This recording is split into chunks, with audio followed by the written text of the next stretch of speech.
Hi, this is Jeff Lynne.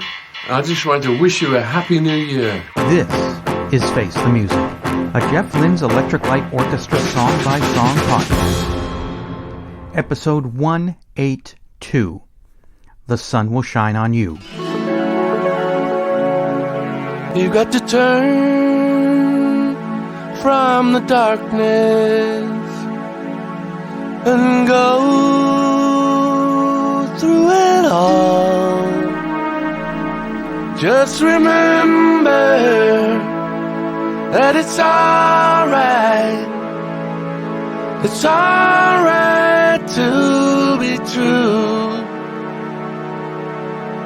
And the sun will shine on you.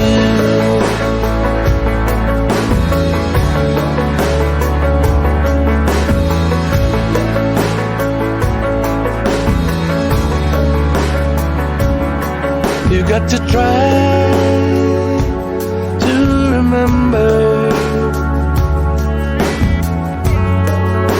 the promises you made. What's that song all about? The Sun Will Shine on You is the fifth track on Alone in the Universe.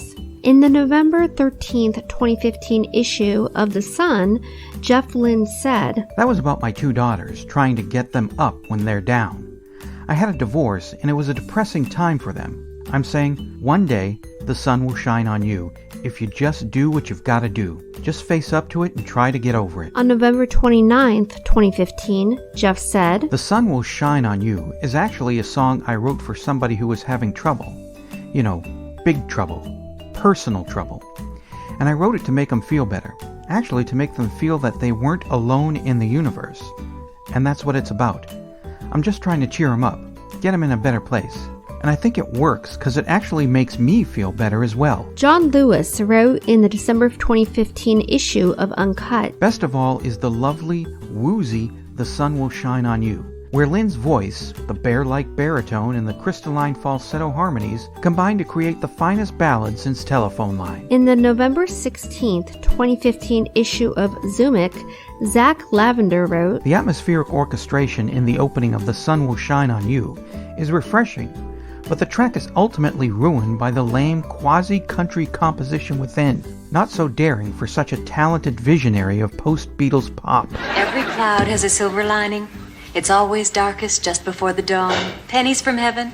All that sentimental malarkey's true. I'm Eric Paul Johnson. And I'm Eric Winsenson. We have a song here that has the message, is one that's been heard often. I think it was best summed up by a great philosopher. You have to go through hell before you get to heaven. So far we've had one song that I really like. There's been two songs I don't really care to hear ever again. Last week's was okay. And this week's song is one I like. I actually liked this song. I thought that opening was straight up stone cold, dreamy, eyes rolling in the back of my head, Jeff Lynne.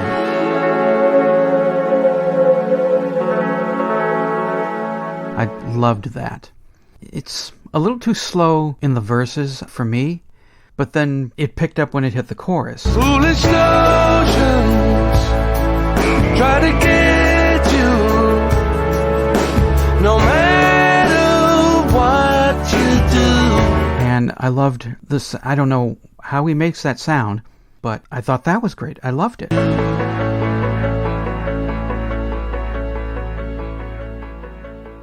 It does have Jeff Lynne's pretty boring, predictable drumming, but I think for this song, it fits.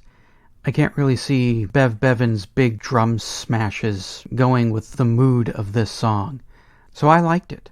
I actually liked it a lot. I will be adding this to a playlist, and whenever it comes up, I'll be like, oh, I will enjoy listening to it. Well, I agree with you about the beginning.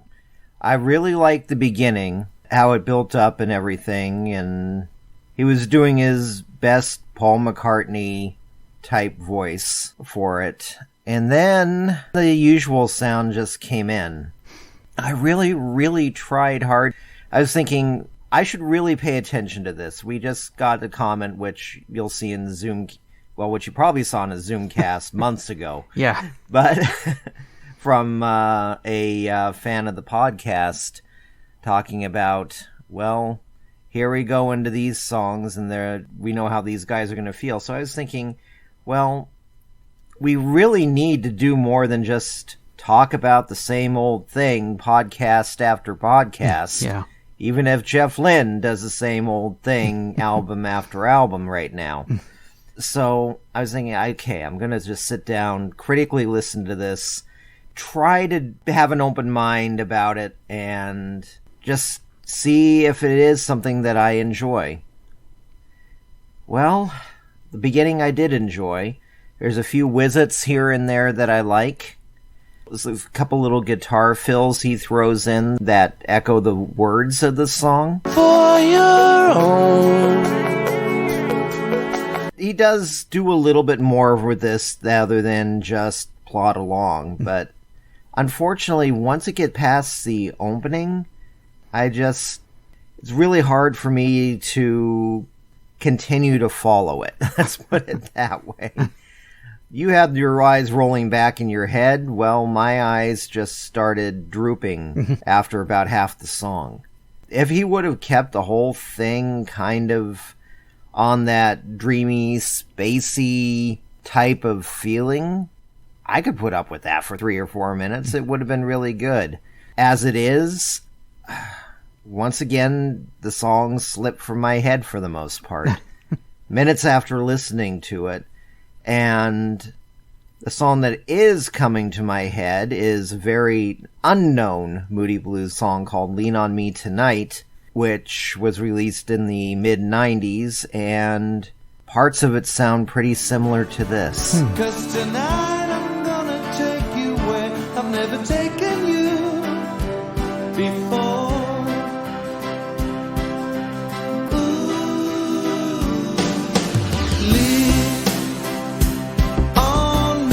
And of course, as you can tell, it's another uplifting song of everybody will be there for you, and everything's going to be happiness and roses, and But I like the message. Yeah. I'm not that cynical to hate the message, but I just wish that the beginning carried on more into the rest of the song. Kind of. I really did like that. It went on for, I don't know, 30 seconds, 20 seconds. I don't know if it's something that I would want to overstay its welcome as far as the opening goes. Maybe I wouldn't mind hearing it a little bit more later on. Something else I really like about the song is the moodiness of it. I think musically it captures depression, and when you're trying to pull yourself out of it. I know the message of the song is supposed to be like, don't worry about it, things will be good again, and everything will be great. Don't be a sad Eric, be a happy Eric. I hate those kind of songs that are supposed to give you some sort of life lesson about getting through depression. Depression isn't perky. I know, I went through it for 11 years. I get it. Throughout the whole song, it kind of keeps that same mood, where it's gloomy. Even the chorus where it picks up a little bit, where it's like, things are tough, but someday the sun will shine again. But it still maintains the moodiness, and that's kind of like depression. You're trying to think happy thoughts to pull yourself out of it so you don't get so deep into it that you literally never come back. But even when you got the happy thoughts trying to beat it back, you're still pretty depressed. It's not like you're thinking, well, someday it'll end. There we go. That was it. That was the switch that I needed flipped. Now my life is sunshine and lollipops. No, the depression is still there even when you're trying to think of things to undo the depression. So I like that about it. It's not like in those years when I was depressed, because I could not get a date or a girlfriend to save my life. I thought the verses in I'm a Believer, yeah, that's accurate. Yeah, you got it right, Neil Diamond. I thought love was only true in fairy tales, and for someone else, but not for me. What's the use in trying? All you get is pain. When I needed sunshine, I got rain. But then it goes into the chorus. Oh, I saw her face. I'm a believer. Sunshine, everything's great. It's like, no, you lost me there. It's more like I saw her face.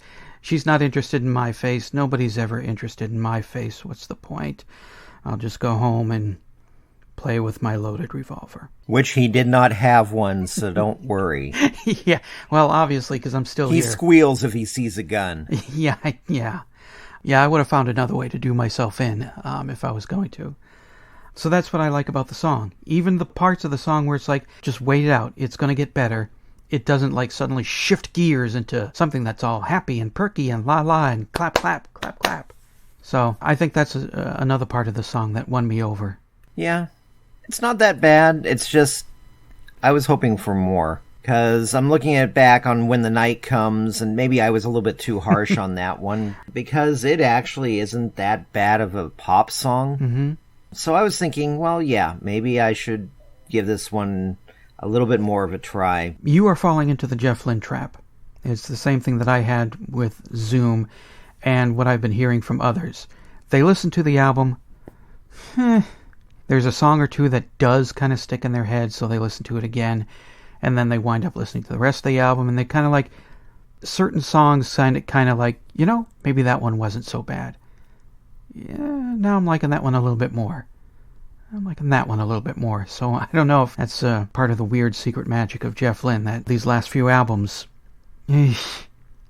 But, maybe that song wasn't so bad. True. Well, don't worry, the sun is going to shine on you at some point. It'll be in Phoenix. Yeah. It'll be in July. It'll be 115 degrees. It'll be 125 degrees. Yeah. That's when the sun will shine on you. Yeah. Dry or wet, the sun will suck the life out of you. Yeah, believe it or not, there are some people in this world, when you hear sunshine metaphors, that's one of the things that scares us the most, because I hear about people talking about the sun kissing their skin. I have never had the sun kiss my skin. I've had the sun wait around for me behind a building with its friends, just sitting there waiting to get its revenge for something I did. One thing I do need to say about the song, he missed an opportunity to include one of my favorite instruments. I know it's an instrument a lot of people hate. The banjo. See, that would have been good. I actually like the banjo. Yeah, those parts where it's going... Yeah. It needed a banjo. That would have been a really nice touch. That banjo had been in there, not doing bluegrass picking, but more Irish picking on it. That would have really done something. That would have probably put the song to where I'm going, hey, this has really got my attention. And that is one thing that did get me, is I'm sitting there going, this really needs a banjo here. Does not need a jug. Does not need a washboard.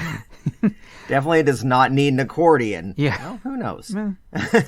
I'll be generous on the accordion. But just one instrument in there that felt like it belonged. And that could have put this over the top for me. That would have been really great to hear. Oh, well. Maybe you can ask Steve Martin, can you add some banjo to this? I'm sure somebody who listens plays the banjo, so help us out and add some banjo to this. Maybe Mike Hudson, he's a big musician. Mike, we need the banjo. And this is not one of those cases where I'm afraid of hearing it, because that's the forest. That's where I get concerned. Yeah. Got something to say about The Sun Will Shine on You? Then call the telephone line voicemail. 623-850-3375. Call now. Where the sun will shine on you. Sun will shine on you. Sun will shine on you. Sun will shine on you. Sun will shine on you.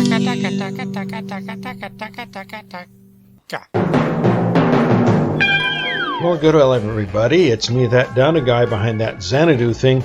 And guess what? I get to review The Sun Will Shine on You. Hey! On my old office job, all the cubicles were covered with motivational posters like wallpaper. Especially the crappy, cheesy ones like, find what you love and let it kill you. And it was loudly credited to Charles Bukowski. The Sun Will Shine on You may lean closer to the new age than, say, a Viking with a chainsaw loaded on cocaine singing "See You in Hell," but this track is certainly the bright spot in the album, or at least one of the very few bright spots on the album. The lyrics offer nothing new to the genre, but the delivery is quite sincere, and you can hear it in Jeff's vocals. And it offers just the right amount of emotion without the overkill that most other singers are tempted to shove down your throat. Another plus is the soundscape in the background. Again, I strongly suspect provided by Tandy, to the point that if it wasn't for the splatting drums, this would be no different from any other tracks from Discovery, much less an outtake from those sessions. A smoothing repose from what hell that has happened and what hell it is to come. By the way, the Bukowski quote I mentioned, it was really made by Kinky Friedman. I'm surprised anybody in that office didn't have their cirrhosis-hardened kidneys jump up through their throats and choke them to death.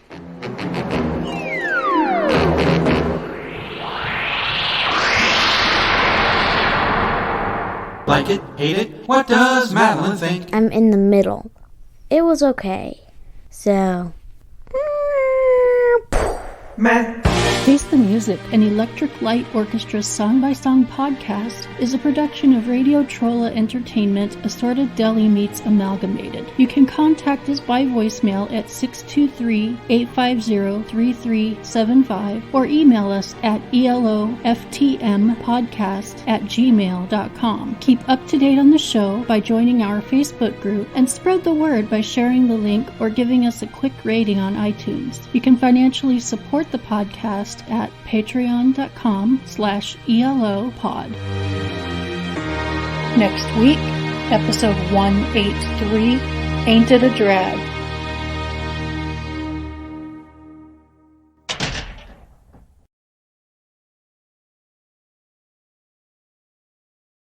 Don't be a sad Eric. Be a happy Eric.